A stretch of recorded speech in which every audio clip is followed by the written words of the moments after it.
The topic of this video is adverse drug reactions. In this video, I will define adverse drug reactions, classify various types of adverse drug reactions, and focus on type A adverse drug reactions. So, how do we define adverse drug reactions? According to WHO, adverse drug reaction is defined as any response to a drug that is noxious and unintended and that occurs at doses used in man for the prophylaxis, diagnosis, or therapy of disease or for modification of physiological function. Next, how do we classify adverse drug reactions? Adverse drug reactions can be classified as type A stands for augmented, and type A adverse drug reactions are dose dependent. Next, type B stands for bizarre reactions, and type B reactions are dose independent, that is, they can occur at minimum therapeutic dose. Next, type C for chronic.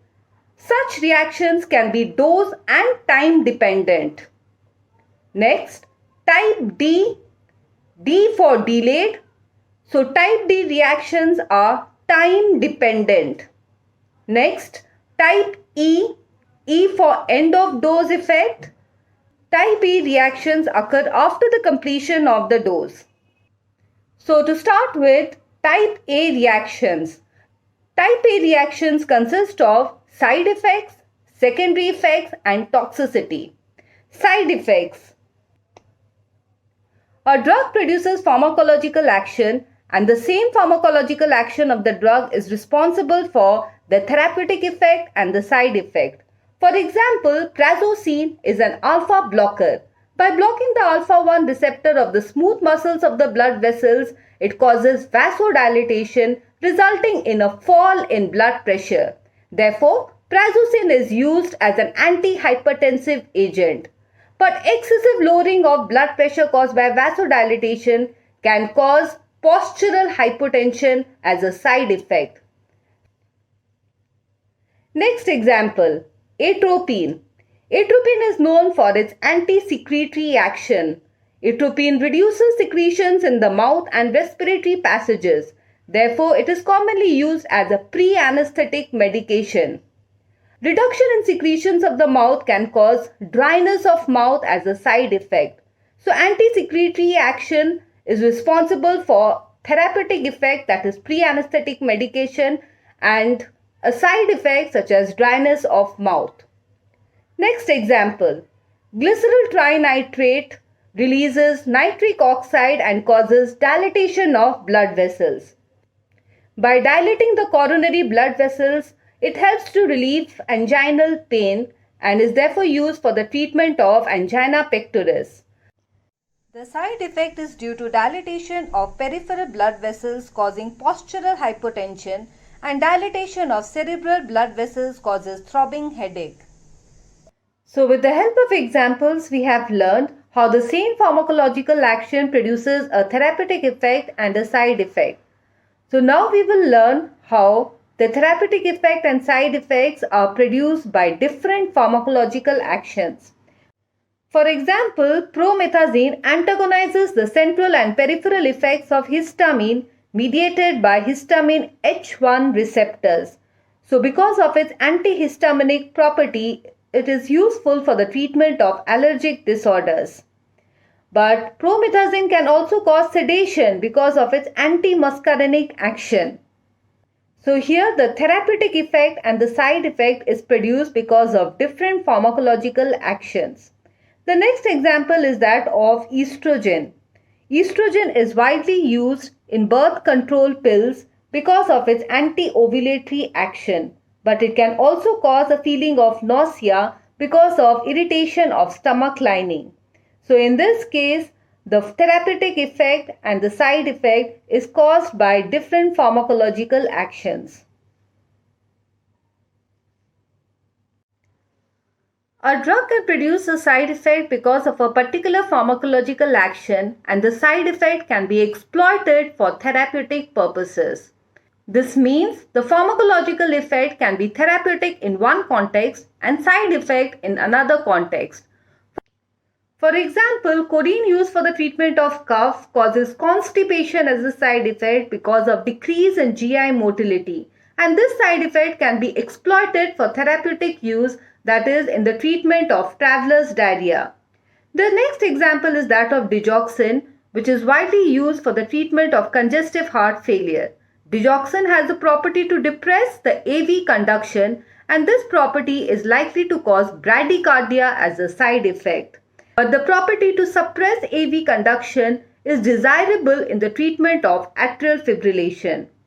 The next example is that of sulfonamides, which is a group of antibacterials used for the treatment of bacterial infections.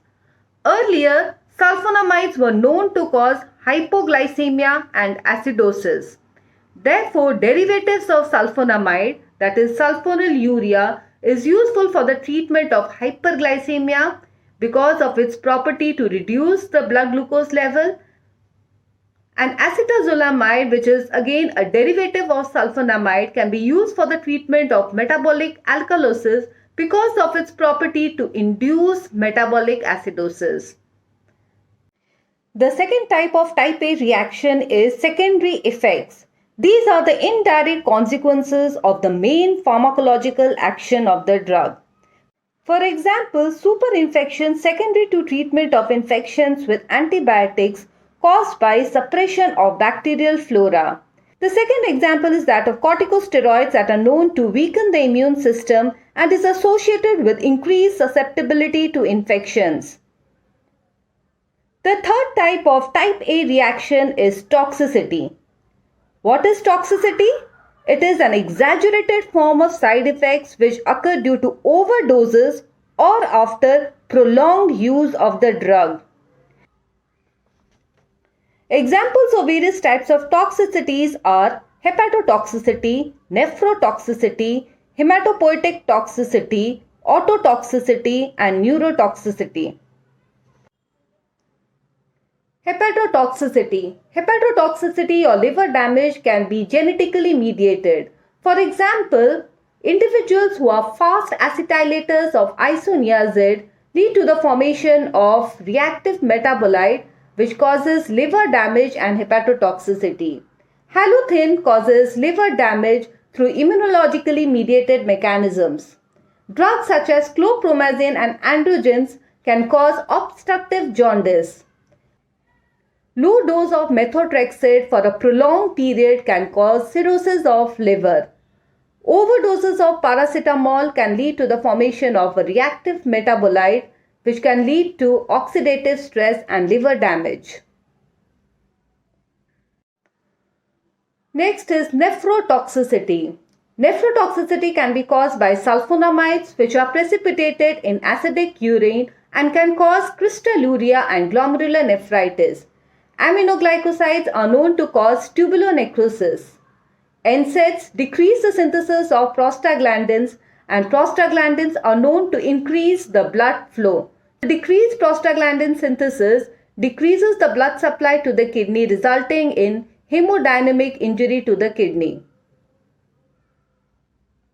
Next is hematopoietic toxicity. For example, cytotoxic drugs affect dividing cells and the side effects are concentrated on renewable tissues such as hair, bone, nails and mucous membrane. Cytotoxic drugs can cause a decrease in the cell count by affecting the bone marrow. Clozapine, an antipsychotic drug, can cause aplastic anemia. Megaloblastic anemia can be caused by methotrexate as they inhibit folic acid synthesis. Next is ototoxicity. Ototoxicity is caused by aminoglycosides and it is of two types, vestibular toxicity and cochlear toxicities. Next is neurotoxicity, which is caused by isoniazid. Slow acetylation of isoniazid can cause neurotoxicity. These are my references. Thanks for watching. Please like, subscribe and share.